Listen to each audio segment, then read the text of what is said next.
Iran हो, Yemen के Houthi हो, तुर्की हो, सीरिया हो, मिस्र हो या जॉर्डन हो, हिजबुल्लाह को इजराइल की मार से बचाने की ताकत इस वक्त किसी में नहीं है, क्योंकि इजराइल ने मोरल ग्राउंड बना रखा है कि हिजबुल्लाह इजराइल के अस्तित्व के लिए चुनौती है और इस ग्राउंड पर अमेरिका इजराइल के साथ खड़ा है।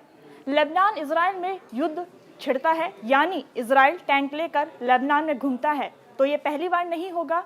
2006 में हिजबुल्लाह और इजराइल का आमना सामना हो चुका है।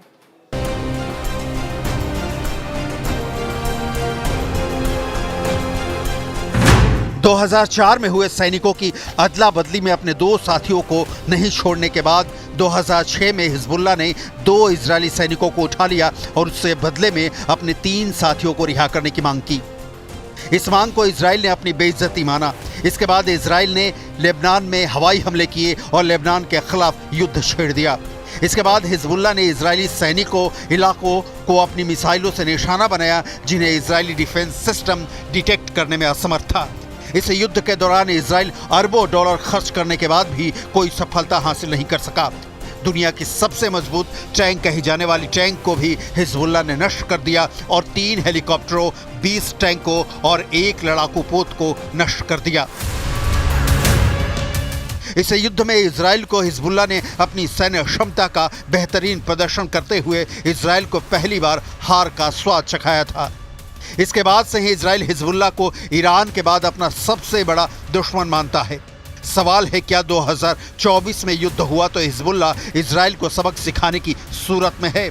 इस सवाल का जवाब आपको दोनों देशों की ताकत की तुलना से साफ हो जाएगा।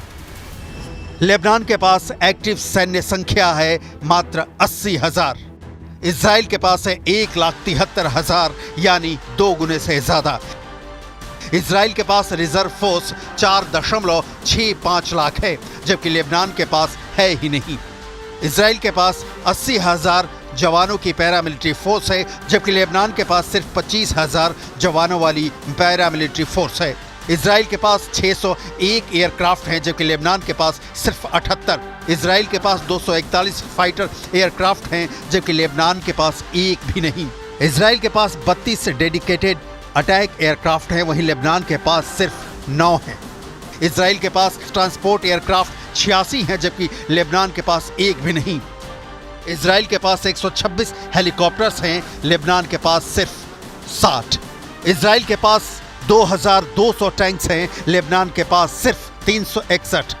इजराइल के पास 300 मोबाइल रॉकेट प्रोजेक्टर्स हैं, लेबनान के पास सिर्फ 30। नौसेना में जहाज़ों और युद्धपोतों के मामले में लेबनान इजराइल से आगे है। इजराइल के पास 67 जहाज़ हैं, जबकि लेबनान के पास इससे 19 ज़्यादा, यानी 86 जंगी जहाज़ों का बेड़ा है।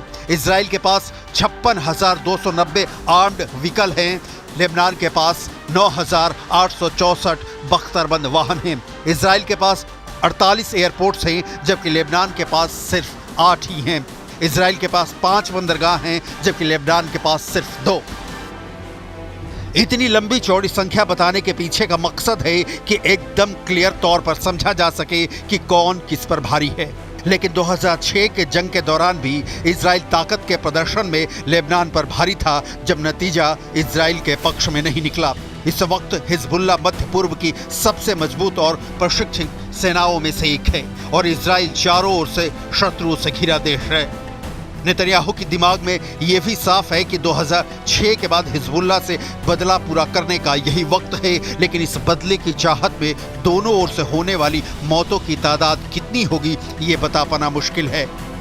लेबनान में 17-18 सितंबर को पेजर और वॉकी टाकी में धमाके हुए थे। इनमें 37 लोगों की मौत हो गई थी और 2,300 से ज्यादा लोग घायल हुए थे। हिजबुल्लाह ने इन हमलों के लिए इजराइल को जिम्मेदार ठहराया है।